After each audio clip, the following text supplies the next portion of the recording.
मैं हूं अंजलि और आपका स्वागत है आपके अपने चैनल अंजलि जीआरएफ होल्डर पर। आज हम बात करने वाले हैं यूनिट 6 उपन्यास के बारे में। मैं आज आपको विथ प्रूफ बताने वाली हूं कि कौन से प्रश्न कहां से बने थे, किस तरह से हमें पीवाईक्यूज का एनालिसिस करना चाहिए, यूनिट 6 उपन्यास को किस तरह से पढ़ना चाहिए, मैंने किस तरह से पढ़ा था। मैं आपको अपने नोट्स भी दिखाने वाली हूँ अभी। उसके साथ ही साथ जो इस बार प्रश्न आए थे वो एनटीए ने कहाँ कहाँ से पूछा था और उपन्यास पढ़ने का सही तरीका क्या है, उपन्यास के नोट्स कैसे बनाए जाते हैं, उपन्यास से कैसे हम पढ़ें कि हमारा एक भी प्रश्न गलत ना हो। साथ ही साथ बेस्ट यूट्यूब चैनल कौन कौन से हैं उपन्यास के लिए, आज हम ये सारे प्रश्नों का जवाब इस वीडियो में देखेंगे। मैंने आपको बताया था कि अगर आप उपन्यास खुद से पढ़ नहीं पाते हैं तो कम से कम आप ऑडियो बुक के रूप में सुन लीजिए, और आपको ऑडियो बुक कैसे मिलेगा वो भी मैं आपको अभी इस वीडियो में बताने वाली हूँ। लेकिन सबसे पहले हम उन प्रश्नों को देखेंगे जो कि दिसंबर 2025 में पूछे गए, कहाँ से प्रश्न बने थे। इन सारे सवालों का जवाब हम जानेंगे आज के अपने इस वीडियो में। सो आप अंत तक बने रहेंगे तो आपका बहुत ही फायदा होने वाला है। देखिए, गोदान उपन्यास से पहला प्रश्न आया हुआ था कि गोदान उपन्यास के पात्रों को उनकी विशेषताओं के आधार पर सुमेलित कीजिए। होरी की विशेषता दी गई है कि होरी जो है वो होरी सांवला पिचका हुआ चेहरा। ये गोदान उपन्यास अगर आप पढ़ेंगे तो उसी में इसकी विशेषताओं का जिक्र किया गया है। सोना सांवली सुडौल प्रसन्न और चपल रहती है। गोबर जो है वो सांवला लंबा इकहरा युवक है। रूपा मैली ढीठ और रोनी है। ये आपको मिलान करने के लिए ये प्रश्न में दिया गया था। ये गाइड में ये यहाँ से कुछ मिल रहा है हमें। ये जो आप पेज देख रहे हैं ये दृष्टि के नेट जीआरएफ वाली गाइड का है, और उसमें आप देख सकते हैं कि बताया गया है गोबर सांवला लंबा इकहरा युवक है। ये आपको दृष्टि वाली गाइड में बताया गया है। रूपा बहुत ही ढीठ और रोनी लड़की है। ये आपको उपन्यास में ही बताया गया है। ये आप देख सकते हैं दृष्टि वाली गाइड में भी इसको बहुत अच्छे से दिया गया है। के बाद अगला जो प्रश्न है वो राग दरबारी से पूछा गया था। राग दरबारी में भी आपको एक तरफ पात्र दिए गए थे, एक तरफ उनकी विशेषताएं दी गई थी। आपको उनकी विशेषताओं का मिलान करना था। अगर आप उपन्यास सिर्फ सुन के भी जाते तब भी आपका ये प्रश्न सही हो जाता, क्योंकि वो जब मास्टर मोतीराम अपने विद्यार्थियों से बात कर रहे होते हैं तो वो बताते हैं कि जो मुन्नू है वो बेईमान है, यानी बेईमान की विशेषता किसकी है? मुन्नू की। और बाबू रामाधीन जो है वो उनका पूरा नाम है बाबू रामाधीन भिकम खेड़वी। और राधेलाल पंडित राधेलाल जो कि काना व्यक्ति है। मास्टर मोतीराम जो है वो बीएससी पास हैं और विज्ञान के अध्यापक हैं, ऐसा हमें उपन्यास में बताया गया है। और इसके बारे में दृष्टि की गाइड में भी देख सकते हैं आप, दिया गया है रामाधीन भिकम खेड़वी अफीम का कारोबार करता था, जी का विरोधी था। ये हमारा पूछा गया था मानस का हंस, जो कि काफी डीपली प्रश्न था। और मानस का हंस उपन्यास ज्यादातर विद्यार्थी इसकी भूमिका को पढ़ करके जाते हैं। इसका पूरा थ्योरी किसी को याद नहीं होगा, लेकिन इसमें प्रश्न इस बार जटिल पूछा गया था यहाँ से कि इसमें पहला ऑप्शन दिया गया था, थोड़ी देर तक तो उन्हें अपने मस्तिष्क की सनसनाहट और हृदय की धड़कनों के आगे बहुत कुछ सुनाई देने लगा, फिर मन मचलने लगा, पत्नी की लुभावनी काया का स्पर्श उन्हें आनंदित करने लगा। दूसरा दिया गया है प्रेमाश्रु और ज्ञानी बहावे।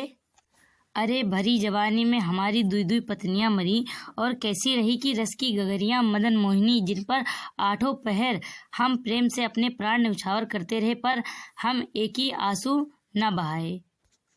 अहंकार और उससे उत्पन्न होने वाले सुखों दुखों की ओर ध्यान देने से ही अब काम चलेगा। तुलसीदास। चाकर की अपनी भी तो कोई इच्छा होती है। डी ऑप्शन है, मैं जब चाहूँ किसी भी छंद में रस और भाव की असमानता की व्याख्या नहीं करूँगा, क्योंकि यह मेरी कमाई हुई सिद्धि नहीं आज की है। तुम कभी लोग अपनी कल्पनाशीलता में अति पर पहुँच जाते हो। यह शकुन शुभ न होते तो पुराने ज्योतिषाचार लोग क्यों ही गिने जाते। इसमें जो हमारा ऑप्शन बी है और ऑप्शन ई यही सही है, क्योंकि इसमें लिखा है प्रेमाश्रु और ज्ञानी भावे, ये वाली पंक्ति। साथ ही साथ तुम कभी लोग अपनी कल्पनाशीलता में अति पर पहुंच जाते हो, या शकुन शुभ ना होते तो पुराने ज्योतिषाचार लोग क्यों क्या यूं ही गिने जाते। ये दोनों ही पंक्तियां तुलसीदास जी की है मानस के हंस से, और ये आपके उपन्यास से पूछा गया था। अगला है प्रश्न है इसमें भूमिका से पंक्ति ली गई है। 1969 में एक सुविख्यात समीक्षक ने अपनी बहुत लंबी समीक्षा इस वाक्य पर समाप्त की, अपठित रह जाना ही इसकी नियति है। ये राग दरबारी के भूमिका से लिया गया है और इसको जब आपने भूमिका पढ़ा होगा तो इस वाली पंक्ति को जरूर पढ़ा होगा। जैसे कि उदाहरण के तौर पे मैं आपको दिखाती हूँ कि जब मैंने नोट्स बनाए थे तो उसमें भी मैंने लिखा हुआ था कि राग दरबारी का लेखन 1964 के अंत में शुरू हुआ और अपने अंतिम रूप में 1967 में समाप्त हुआ। 1968 में प्रकाशन हुआ। 1969 में मुझे इस पर साहित्य अकादमी पुरस्कार मिला, ऐसा लेखक कहते हैं। 1969 में ही एक सुविख्यात समीक्षक ने अपनी एक बहुत लंबी समीक्षा इस वाक्य पर समाप्त की कि अपठित रह जाना ही इसकी नियति है। और यही आपसे यहाँ प्रश्न के माध्यम से पूछा गया था। अगला प्रश्न है, गोदान उपन्यास पर एक आलोचना की गई है। इसमें पूछा गया है कि गोदान का रचना संतुलन ऐसा बेजोड़ है कि इसमें अनवरत संघर्ष, करुणा, सहानुभूति और ट्रेजिक अंत के बावजूद कहीं किसी एक के प्रति कड़वाहट नहीं आती। गहरा असंतोष उमड़ता घुमड़ता है तंत्र के प्रति। ये जो आलोचना की है ये राम स्वरूप चतुर्वेदी जी ने की है। इस प्रश्न को आप इस तरह से सही कर सकते थे, क्योंकि अगर आप आचार्य रामचंद्र शुक्ल जी का हिंदी साहित्य का इतिहास पढ़े होंगे तो उन्होंने ऐसा कोई कथन गोदान उपन्यास के बारे में नहीं कहा है। और हजारी प्रसाद द्विवेदी जी जो हैं वो बताते हैं कि अपने किताब में लिखते हैं कि जो एक पात्र है राय साहब, वो गांव और शहर को जोड़ने का काम करते हैं। कुछ इस तरह से वो आलोचना करते हैं। तो इसमें सिर्फ और सिर्फ आप आचार्य राम स्वरूप चतुर्वेदी तथा विश्वनाथ त्रिपाठी जी में कंफ्यूज हो सकते थे, लेकिन इसका सही ऑप्शन जो है वो राम स्वरूप चतुर्वेदी जी है। अगला हम प्रश्न देखेंगे जो कि कथन और निष्कर्ष के रूप में दिया गया है। सभी औरतों ने आंसू बहाते बहाते भी दबे दबे धीमे स्वर में गीत आरंभ कर दिया। आले ते जाले बाबल गुड़िया, मेरा नई खेडून ते चा होए, माँ रोंदी दी अंगिया भीजन गई, रोए दरिया बहे, मेरा वीर रोए सारा जग रोए, मेरो भाभियां मन चाय होवे। निष्कर्ष में कहा जा रहा है, कारण दिया गया है, उपयुक्त गीत में आंसू और खुशी दोनों का कारण यही था कि तारा का विवाह हो रहा है। औरतें आसी और चूहल के साथ गीत गाते हुए भी आंसू बहा रही हैं, क्योंकि विदाई में यह स्वाभाविक बात है। गीत में उसी चूहल और विदाई की सलाई के भाव का अंकन है। ये जो कथन और कारण दिया गया था ये झूठा सच से दिया गया था। जो झूठा सच का पहला भाग है उसी से ये पंक्तियां उठाई गई थी और इसमें अभिकथन और कारण दोनों ही विकल्प सही थे। अगर आपने ये उपन्यास लाइन बाय लाइन पढ़ा होता तो आपको ये वाली पंक्ति साथ में साथ ये कारण भी आपको उपन्यास में जरूर मिलता। अगला प्रश्न है प्रश्न नंबर 7, जो कि जिसमें लिखा गया है कि शेखर निस्संदेह एक व्यक्ति का अभिन्नतम निजी दस्तावेज, ए रिकॉर्ड ऑफ पर्सनल सफरिंग है, यद्यपि यह साथ ही उस व्यक्ति के युग संघर्ष का प्रतिबिंब भी है। यह टिप्पणी किस लेखक द्वारा उपन्यास की भूमिका में की गई है? तो यह आज्ञे जी खुद ही अपनी उपन्यास में शेखर एक जीवनी के भाग शेखर एक जीवनी भाग हैं कि ये वाली पंक्ति, शेखर में मेरापन कुछ अधिक है। शेखर निस्संदेह एक व्यक्ति का अभिन्नतम निजी दस्तावेज है, यद्यपि वह साथ ही उस व्यक्ति के युग संघर्ष का प्रतिबिंब भी है। ये आज्ञे जी खुद भूमिका में कहते हैं और यही वाली पंक्ति आपसे पूछी गई थी। वैसे मेरे नोट्स तो बहुत सुंदर नहीं बने हैं, लेकिन मैंने पढ़ते हुए जैसा मुझे समझ में आ रहा था वैसे लिख लिए थे।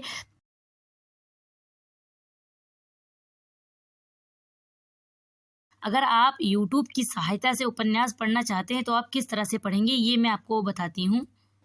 आप YouTube पर जाएंगे और वहाँ सर्च करेंगे बाणभट्ट की आत्मकथा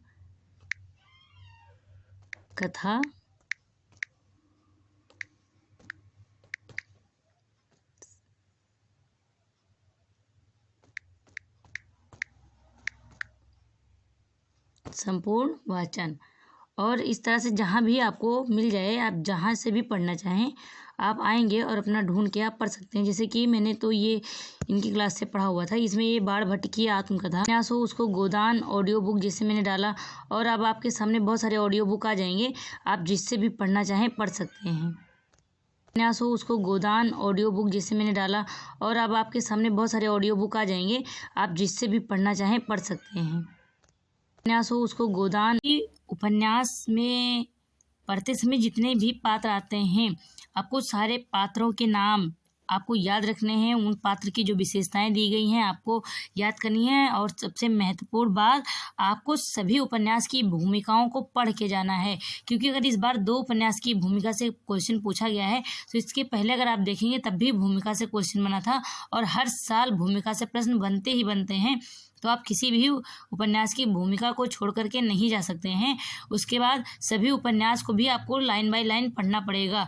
अगर आप किताब से पढ़ सकते हैं तो बहुत अच्छी बात है, नहीं तो आप ऑडियो बुक्स रूप से पढ़ लीजिए या आप सुन लीजिए, आप जैसा भी कर सकते हैं कर लीजिए, लेकिन बिना पढ़े अब आपका क्वेश्चन सही नहीं होगा। और उसके बाद जब आप पढ़ रहे हैं तो साथ ही साथ जो भी विशेषताएं मिले, चाहे स्थान की विशेषता हो, आप उसको तुरंत नोट कर लेंगे। उसके बाद जो भी गीत आए उपन्यास में उसको भी आप याद करेंगे, स्थान या संख्या मिले उसको भी आप नोट कर लीजिए। अगर आप तुरंत नहीं याद कर पा रहे हैं तो उसको भी नोट करके जहाँ पढ़ते हैं वहाँ लगा लीजिए अपने स्टडी टेबल पे, आप बाद में याद कर लीजिएगा। साथ ही साथ आप दृष्टि की गाइड का भी उपयोग करते रहिए। ऐसा नहीं है कि अगर आप उसका उपयोग करेंगे तो आपके प्रश्न सही नहीं होंगे। मैंने अभी आपको एग्जाम्पल के तौर पे दिखाया, वहाँ पर भी चीज़ें दी गई हैं, बहुत डीपली नहीं दी गई हैं, लेकिन हाँ तब भी दिया गया है, आप उसको छोड़ के नहीं जाएंगे। उसके बाद अगर आपके मन में होगा कि बेस्ट यूट्यूब चैनल कौन सा होगा उपन्यास के लिए, तो भासमी एकेडमी पर उपन्यास की बहुत सारी क्लासेस आपको मिल जाएंगी, जो कि काफ़ी पुरानी क्लासेस हैं लेकिन बहुत अच्छी क्लासें हैं, आप उसको पढ़ सकते हैं। साथ ही साथ में आप हिंदी विद ऋचा पर जितना कंटेंट मैम ने पढ़ाया है और जो MCQs लगवाए हैं वो आप करके जाएंगे। उसके बाद अगर आप सोच रहे हैं कि हम प्रीवियस ईयर क्वेश्चन कहाँ लगाएं, तो प्रीवियस ईयर क्वेश्चंस के लिए आपको अलग से बुक लेने की कोई आवश्यकता नहीं है, क्योंकि आपको 2018 से लेकर के 2025 तक आपको हिंदी विद ऋचा चैनल पे आपको सारे प्रीवियस ईयर क्वेश्चन कराए गए हैं, चाहे वो उपन्यास हो, चाहे कहानी, नाटक, किसी भी यूनिट के आपको सारे मिल जाएंगे। यूनिट वाइज भी हैं और साथ ही साथ में आपको ईयर वाइज प्रश्न पत्र भी उपलब्ध करवाया गया है, तो आप वहाँ से पढ़ सकते हैं। और सबसे लास्ट बात, जितने भी उपन्यासकार आपके में लगे हुए हैं, 11-12 उपन्यासकार जितने भी लगे हैं, आप सभी उपन्यासकार के जन्म वर्ष आप लिख करके आप उसको याद कर लेंगे। उसके बाद जो उपन्यास आपके में लगे हुए हैं वो कब प्रकाशित हुए, उसका प्रकाशन वर्ष, और जितने उपन्यासकार हैं उन्होंने और कौन कौन से उपन्यास लिखे हैं, इनका भी कालक्रम आपको याद करके ही जाना है। अगर आपके मन में कोई भी डाउट हो तो आप मुझसे कमेंट सेक्शन में पूछ सकते हैं। और सबसे लास्ट बात, वीडियो को लाइक करना है, इसको शेयर करिए, ताकि जो बच्चे UGC नेट की तैयारी करते हैं उनके मन में बहुत सारे प्रश्न रहते हैं, उनका जवाब उनको इस वीडियो के माध्यम से मिल सके। साथ ही साथ आप इस चैनल को सब्सक्राइब करना ना भूलें। धन्यवाद।